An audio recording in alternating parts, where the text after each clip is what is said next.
Hello everyone, I wanted to show you an album from my collection, one of the most important albums in my collection, one of my top 10 favorite albums in my collection, and definitely one of the top 10 most important. Honky Tonk Heroes, Waylon Jennings. This is the album that jump-started the country music outlaw movement. There's no other country album like this. Not at all. This is an original issue. All the songs on this album were written by Billy Joe Shaver, which is the real spark of the outlaw movement.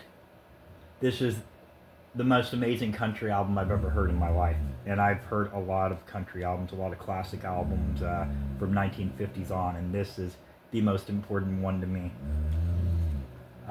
Like I said, Billy Joe Shaver wrote every one of these. My God, if you haven't checked him out, I suggest that you do. There is no other writer like him. He's up there with Townes Van Zandt and the rest of them. Honestly, in my opinion, he's a lot better than Townes, and I'm a huge Townes fan. In fact, he's here on this cover. Right there, Billy Joe Shaver. Story is that he harassed Waylon Jennings for over a year to record an album worth of his material, including pushing his way past Hell's Angels that were guarding Waylon at the recording studio so he could get in and demand Waylon record his album. And Waylon, of course, gave in and did, and we wouldn't be sitting here today talking about most of these people if this album wouldn't have happened. Waylon had a great career. He would have been known today regardless of this album, but not like we know him, not like we do. He would have faded out pretty quickly, the direction he was going. Faded out of the music spotlight, without this album pushing it as it did. I suggest you check out everything Waylon ever did, and definitely everything Billy Joe Shaver ever did, but this album is a must for any music fan, and for any country music fan. You seriously need to check this out. And by the way, I get so tired of people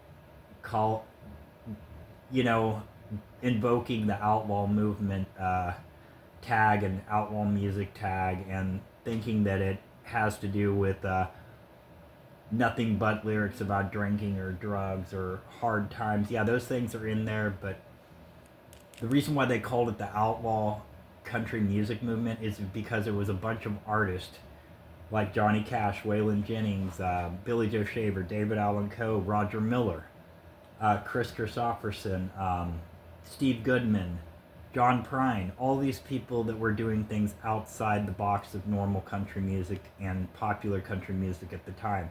Musically and lyrically, they stepped outside the box and outside the law of country music, therefore becoming outlaws. So, don't get it twisted. You don't have to wear a bandana and flash guns around and stuff to be outlaw, or talk about how other people aren't doing outlaw music, or call out other parts of country that you don't think is country, because that's another thing I want to get out there. The whole hate on pop country. Waylon was about as pop country as it gets. So was Hank Williams, and so on and so on, because what pop means is popular. So, there you go. The more you know.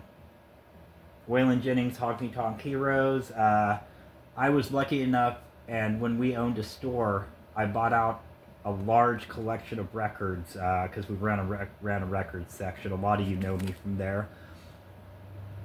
And I turned a small crate of records in a thrift store into a little record store inside a thrift store.